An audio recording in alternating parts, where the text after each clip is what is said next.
धन्यवाद। अच्छा, अब मैं जो आप क्योंकि मामला सुप्रीम कोर्ट से शुरू हुआ, जिस अंदाज में friend of the court appoint हुए, फिर फेडरल गवर्नमेंट ने सुप्रीम कोर्ट में खड़े होकर यकीन दहानी करवाई, एक्सेस दी गई, रिपोर्ट सामने आई, उस रिपोर्ट के बाद पीटीआई की तरफ से जो पॉलिटिक्स की गई, फिर गुफ्तगू का सिलसिला जारी हुआ। एक मरतबा जब इख्तलाफात जब इंतहाई पीक पर थे तो बैरिस्टर गौर ने तो नाम भी ले लिया जी कि मुझसे अलीमा साहबा पूछती हैं कि आपके साथ तीसरा कौन था उस कॉन्फ्रेंस कॉल पे, तो मैं बता देता हूँ। फिर वो सोहेल अफरीदी थे और मोहसिन नकवी, और ये वो सारी चीज़ें जो हैं वो फिर बाद में खुलकर सामने आई कि बहुत सारी चीज़ें जो है वो बिहाइंड द सीन चल रही थी। तो वो यही ख्याल किया जा रहा है कि अब भी कहीं ना कहीं चल बिहाइंड द रहा सीन होगा। और कुछ चल रहा देखिए, है। आप अली अमीन गंडापुर के स्टेटमेंट को ना भूलें जिसमें जी उन्होंने कहा था कि मोहसिन नकवी साहब कोशिशें कर रहे थे। तो इस जी। वक्त जो मेडिकल बोर्ड बना है, याद रखें, वो कमिश्नर चीफ कमिश्नर के अंडर बना रहे हैं, चीफ कमिश्नर ने बनाना है, और वो किसके अंडर आता है? वजारत दाखिला। वजारत दाखिला और मोहसिन नकवी साहब के अंडर। और नवाज शरीफ साहब को जो सर्विसेज हॉस्पिटल लाहौर का जो मेडिकल बोर्ड था, उसके ओपिनियन के बाद रिलीफ मिला था, बाद में उन्होंने रिलीफ मिला ओपिनियन था। दिया था कि हाँ वाकई इनकी सेहत अच्छा, लेकिन वहां पे ठीक हैरान नहीं कुन है। चीज थी, तब वो पंजाब गवर्नमेंट से देख रही थी, जी क्योंकि अडयाला जेल उनकी जो है आती है एडमिनिस्ट्रेशन जी। में।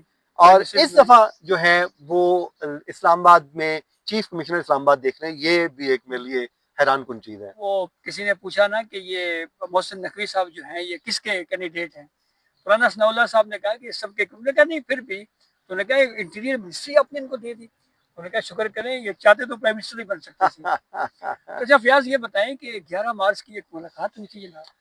बिल्कुल मुलाकात हुई थी, और ये मुलाकात उस वक्त हुई थी जब 190 मिलियन पाउंड केस में इमरान खान और बुशरा बीबी की सजा मौतली की दरखास्तों पर समाअत हुई। हम्म, समाअत होने के बाद उस पे कोर्ट ने 1 लाख रुपया नैब को फाइन किया। हम्म, फाइन करने के बाद अदालत जो है फौरी तौर पे जजेस ने हाँ देखा नताओ देखा और उठे और उठ के चैम्बर में चले गए।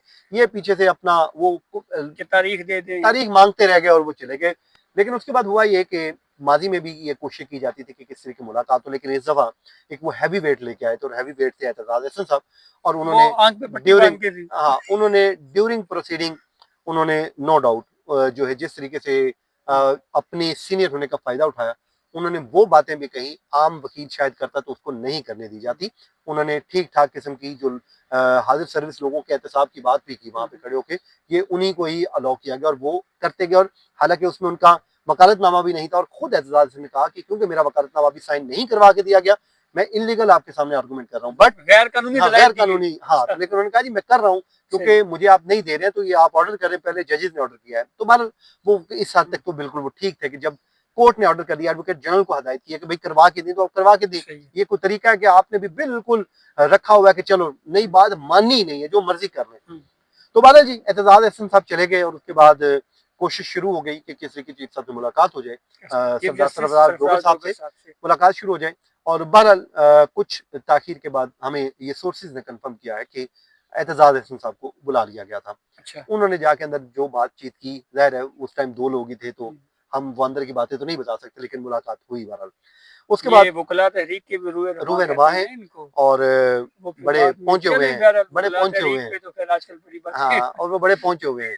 तो उसके बाद जी उन्होंने मुलाकात की, फिर उन्होंने कोई रास्ता हमवार किया। फिर अच्छा। बानी पीटीआई की जो बहनें हैं, वो भी और फिर वकला भी अंदर चले गए, मुलाकात शुरू हुई। चीफ तो कोसा भी थे, बहनें अ, भी थी। जी बहनें भी थी। जी। और उसके बाद हुआ ये कि उसमें जनाब बड़े अच्छे से उन्होंने उनको रिसीव किया, बल्कि हमें तो ये भी बताया गया सोर्सेज ने कि चीफ साहब ने उनके सर पे हाथ भी रखा और उनको कहा कि आप मेरी बहनें हैं। तो एक अलीमा साहबा के हाथ पे। जी अच्छा। जी जी, और उनके सरों पे हाथ भी फेरा, और एक अच्छे तरीके से एक अच्छा गेस्चर दिया गया, और उनको साथ एक वादा किया गया, और वो वादा पूरा भी कर दिया। और वादा ये था कि आपको डेट दे दी जाएगी, हमारा स्टाफ दे देगा। और उसके बाद जो मुझे बता दिया था, मैंने अगले दिन बल्कि खबर भी दे दी थी कि उसी दिन रात को जो उनके स्टाफ के एक सीनियर आदमी हैं, हम्म, उन्होंने इनको फोन करके बता दिया था कि 31 मार्च को आपका मुकदमा लगा दिया जाएगा। अभी तक कॉल लिस्ट तो नहीं आई है, लेकिन इनको मैसेज कर दिया गया है। फिर मैंने वकला से भी कंफर्म कर लिया था, स्टाफ से भी कंफर्म कर लिया था, और बता दिया गया था कि इनको डेट भी दे दी गई है, और ईद के बाद ये केस आगे बढ़ेगा भी। तो एतजाज अहसन की chief justice Sarfaraz Dogar, chief justice Islamabad high court के साथ वन ऑन वन मुलाकात, और फिर उसके बाद इमरान खान की बहनों की चीफ जस्टिस सरफराज डोगर के साथ चैम्बर में मुलाकात, और फिर उसके बाद तारीख भी आ गई। तो मार्च की आखिरी तारीख यानी आखिरी दिन 31 मार्च। 31 मार्च। तो देखते हैं जी, अप्रैल जो है वो पाकिस्तान तरीके इंसाफ के लिए किस तरह से अच्छा साबित होता है या कुछ नई सूरत हाल रहती है। तो ये कुछ अपडेट थी जिससे हमने आपको आगाह किया। अपने फीडबैक से हमें ज़रूर आगाह कीजिएगा। इजाज़त दीजिए। अल्लाह हाफ़िज़। अल्लाह हाफिज।